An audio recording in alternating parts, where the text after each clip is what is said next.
अब हम इसके अंदर एक नए प्रोग्राम को देखेंगे। एक एग्जाम्पल दिया हुआ है कि HTML में किस तरीके से प्रोग्राम बना होता है और उस प्रोग्राम का स्ट्रक्चर किस टाइप का होता है। सो यहाँ पर हम देखेंगे basic structure of HTML program. Structure of HTML आपको यहाँ दिख रहा है। इसमें स्ट्रक्चर ऑफ HTML दिया है। जैसा मैंने आपको बोला था कि HTML में कई सारे टेक्स्ट बने होते हैं और हर टेक्स्ट से हमें इन्फॉर्मेशन मिलती है कि ये वेबसाइट का कौन सा एरिया है, टॉप एरिया है, बॉटम एरिया है, लेफ़्ट एरिया है, राइट एरिया है या सेंटर एरिया है। या हम ये बोल सकते हैं कि ये इसका हेडर है, ये इसका फुटर है, ये उसकी बॉडी का पार्ट है। तो ये सारी डिटेल्स हमें स्ट्रक्चर ऑफ HTML पेज से पता चलती है। नाउ यहाँ पर जो सबसे स्टार्टिंग की टैग होगी वो होगी हमारी HTML टैग। HTML लिखकर हम टैग की ओपनिंग करते हैं और उसके बाद HTML टैग से ही उस पेज को क्लोज करते हैं। सो यहाँ पर HTML ओपन टैग है और HTML यहाँ पे क्लोजिंग टैग है, ठीक है। इसके बाद में यहाँ पर आपको इस HTML पेज के भी दो पार्ट मिल जाएंगे। जैसा मैंने आपको बोला था कि एक पार्ट होता है हेड, जिसमें कि अपर पोर्शन होता है, और उसके बाद में होता है बॉडी, जिसमें कि उस पेज का लोअर पोर्शन होता है। ये पूरा की पूरा आपका एक वेब पेज है। इस पेज में सबसे ऊपर जहाँ पर कि वेबसाइट का एड्रेस लिखा होता है वो आपका हेड कहलाता है, और नीचे वाला पोर्शन जहाँ पर कि हमारी डिटेल्स, स्टेटस, सारी इन्फॉर्मेशन होती है वो पार्ट हमारा बॉडी कहलाता है। तो ऊपर वाला पार्ट हमारा हेड है और नीचे वाला पार्ट हमारा बॉडी है, और ये स्ट्रक्चर HTML का है। सो हम जो भी चीज़ ओपन करते हैं, यहाँ पर जो भी टैग ओपन करते हैं उस टैग को हमें क्लोज करना पड़ता है। जैसे हमने हेड टैग को ओपन किया तो हेड टैग कहीं ना कहीं जाकर क्लोज होगा। फिर हमने बॉडी टैग ओपन किया तो ये बॉडी टैग भी कहीं ना कहीं जाकर क्लोज होगा। तो अभी इतना आपको समझ में आया कि HTML प्रोग्राम के अंदर हम प्रोग्राम को लिखते कैसे हैं। मैं आपको यहाँ पर एक प्रोग्राम बना के बताती हूँ। मैंने यहाँ पर प्रोग्राम में लिखा HTML, यहाँ से मेरा प्रोग्राम स्टार्ट होगा और इस प्रोग्राम के लास्ट में मुझे लिखना होगा स्लैश करके HTML। ये बैकवर्ड स्लैश ये बताता है कि यहाँ पर ये टैग क्लोज हो जाएगा। और जैसा कि बोला कि एक प्रोग्राम में दो पार्ट होते हैं, पहला पार्ट होता है हेड, तो मुझे यहाँ पर हेड टैग लिख के प्रोग्राम को यहाँ पर अपर पार्ट को शो करना होगा। फिर हमारा हेडिंग यहाँ पे क्लोज होगी तो मैं बैकवर्ड स्लैश लगा के फिर से हेडिंग को क्लोज करूँगी। फिर हमारा नेक्स्ट स्टार्ट होता है बॉडी पार्ट। मैंने बॉडी पार्ट लिया और इसके नीचे यहाँ पर मैं स्लैश लगा के बॉडी पार्ट को भी क्लोज करूँगी। तो इस तरीके से आपने देखा कि जब भी हम कोई टैग ओपन करते हैं तो टैग को ओपन करना और क्लोज करना होता है। इसी बेसिस पे हमारे टैग दो टाइप के होते हैं, ओपनिंग ब्रैकेट, ओपनिंग टैग और क्लोजिंग टैग, ठीक है। दो टाइप के टैग होते हैं। ये जो जिसे हमें क्लोज करना होता है, जिसका ओपनिंग टैग भी होता है और एंडिंग टैग भी होता है, उसे हम कंटेनर टैग कहते हैं। कंटेनर टैग किसे कहते हैं? जिसका ओपनिंग ब्रैकेट और क्लोजिंग ब्रैकेट दोनों होगा। वो कुछ ना कुछ अपने अंदर, देखो आप देख रहे हो ये जो टैग है HTML जो ओपन हुआ और क्लोज हुआ, इसके अंदर बहुत सारे डेटा को हम लिख पाएँ तो ये हमारा एक कंटेनर टैग कहलाता है। लेकिन कुछ टैग ऐसे होते हैं जिसमें ओपनिंग तो होता है बट क्लोजिंग नहीं होता है। मैंने क्या बोला, फिर से बता रही हूँ। एक टैग ऐसा जिसमें कि ओपनिंग टैग होता है और साथ ही साथ क्लोजिंग टैग भी होता है, तो उसे हम क्या बोलेंगे? कंटेनर टैग कहेंगे। लेकिन यदि कोई टैग ऐसा होता है जिसमें कि सिर्फ और सिर्फ ओपनिंग ब्रैकेट होता है, क्लोजिंग ब्रैकेट नहीं होता है, तो वो हमारा एम्प्टी टैग कहलाता है, ठीक है। तो अभी हमने देखा कि स्ट्रक्चर ऑफ HTML पेज कैसा होता है। नाउ नेक्स्ट, अब हम देखते हैं कॉमनली कौन कौन से टैग यूज़ किए जाते हैं। कॉमनली यूज़ होने वाले टैग में हमारे पास एक तो पहला आपको बताया मैंने HTML, जो HTML ओपन भी होता है और HTML क्लोज भी होता है। इसके बाद में हमने टैग बताया आपको हेड टैग, जिसमें कि हेडिंग के बारे में डिटेल्स होती है। आपका हेडिंग क्या है? ये हमारा www.facebook.com पेज है, तो आपकी हेडिंग क्या होगी? आपकी हेडिंग होगी www.facebook.com। ये हेड टैग के अंदर लिखा जाएगा। उसका टाइटल क्या है? टाइटल लिखना हेडिंग के अंदर लिखा जाता है टाइटल को। फिर हमारा बॉडी टैग ओपन होता है, बॉडी टैग क्लोज होता है, ठीक है। अब इसके साथ साथ हमें ये डिसाइड करना है कि हमारे पेज की जो बॉडी पार्ट है, उस बॉडी पार्ट में आपको पेज का कलर कैसा रखना है, उस पेज के अंदर जो लिखने वाले टेक्स्ट है उनका कलर कैसा रखना है, ये सब आप डिसाइड करते हैं। तो ये सब आपके जो बॉडी टैग है, इस बॉडी टैग के अंदर जो जो चीज़ें आपको डिसाइड करनी है वो उसके एट्रीब्यूट कहलाते हैं।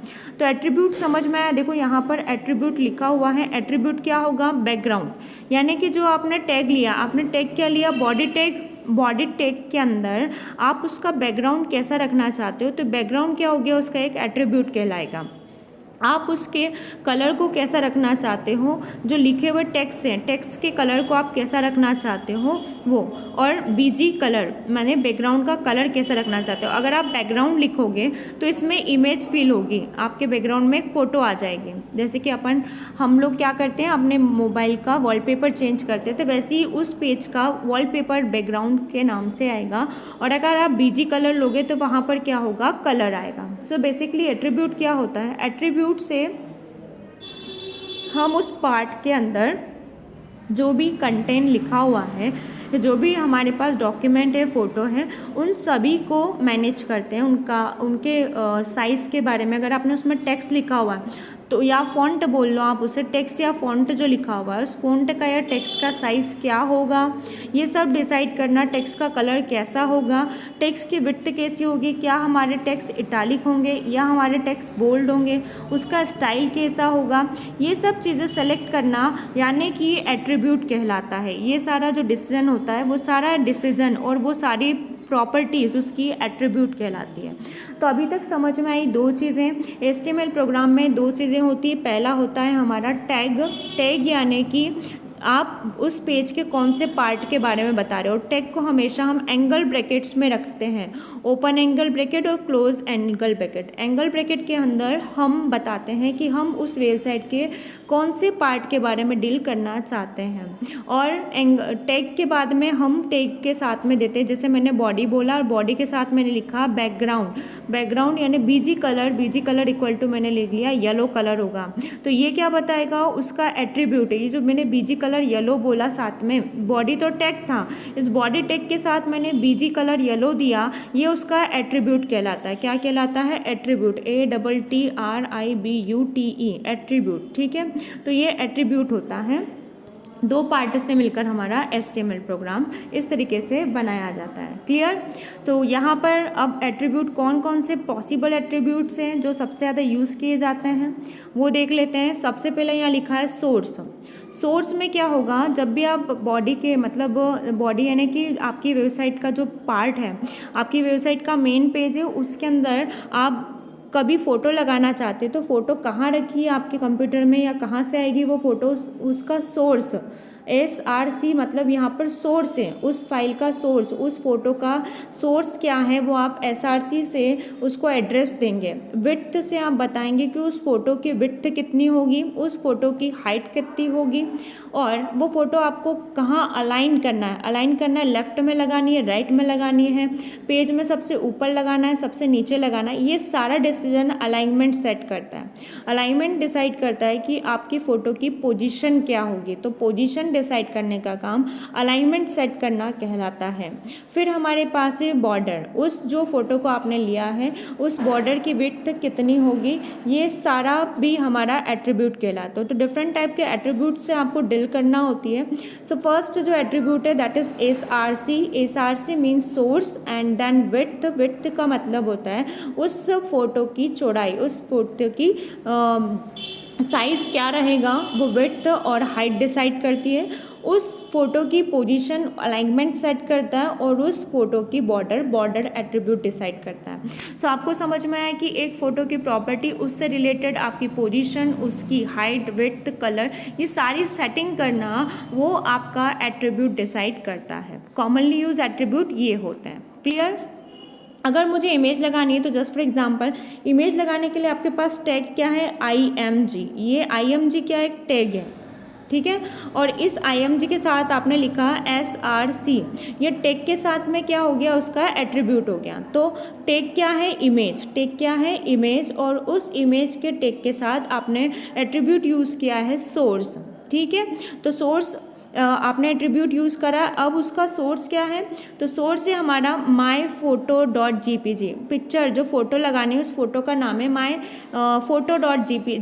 जेपीजी एक्सटेंशन है। अब उस फोटो की विड्थ कितनी होगी, 200 होगी, उसकी हाइट कितनी होगी, 300 होगी। तो यहाँ से हमने उसके बारे में सारी चीज़ें डिसाइड करी और ये सारा पार्ट एट्रीब्यूट का पार्ट कहलाता है। क्लियर?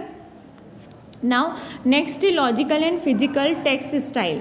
लॉजिकल और फिजिकल टेक्स्ट स्टाइल कैसे डिसाइड करते हैं? HTML has 2 type of style, first logical text और सेकंड है हमारे पास physical style. So logical text किसको बोलते हैं? Logical text styles are generally description, each browser handle a logical style in its own way. First is DFN। DFN मतलब definition, EM यानी emphasis करना। तो हम यहाँ पर अलग अलग लॉजिकल टेक्स्ट को यूज़ करते हैं। VAR मतलब वेरिएबल, KBD यानी कीवर्ड। ये जो छोटे छोटे वर्ड्स आपको दिख रहे हैं ये सारे स्टाइल में आते हैं।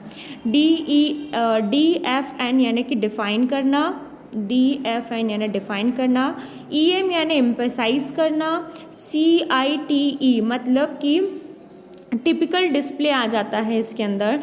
स्ट्रॉन्ग यानी कि स्ट्रॉन्ग, कोड यानी कोड, इसके बाद में मोड यानी मोड, उसके बाद में KBD यानी कीबोर्ड, VAR मतलब वेरिएबल। ये सारी लॉजिकल स्टाइल होती है किसी भी टेक के अंदर। नाउ इसके बाद हम देखते हैं नेक्स्ट पेज पर। नेक्स्ट पेज पर हमारे पास फिजिकल टेक्स्ट स्टाइल दिए। फिजिकल टेक्स्ट स्टाइल मतलब कि वो शब्द आके दिखेंगे कैसे। एक देखो लॉजिकल स्टाइल होती है, जैसे कि मैं यहाँ पर लॉजिकल टेक्स्ट स्टाइल और फिजिकल टेक्स्ट स्टाइल के अंदर मैं चेंज आपको बताती हूँ। जैसे मैंने यहाँ पे ये कर्सिव में लिखा, ठीक है, मैंने ये कुछ कर्सिव में लिखा। अब इसको मैं ऐसे भी लिख सकती थी या मैंने इसको नॉर्मल टेक्स्ट में लिखा, ठीक है। अब लॉजिकल में मैंने इसकी स्टाइल को चेंज किया, इसका स्टाइल किस टाइप से मैंने उसको लॉजिकल में सेट किया। लेकिन फिजिकल में क्या होगा, फिजिकल में मैं इसको बोल्ड करूँगी या तो इटैलिक करूँगी, इसके नीचे अंडरलाइन करूँगी, ये सारे चेंजेस हमारे होते हैं,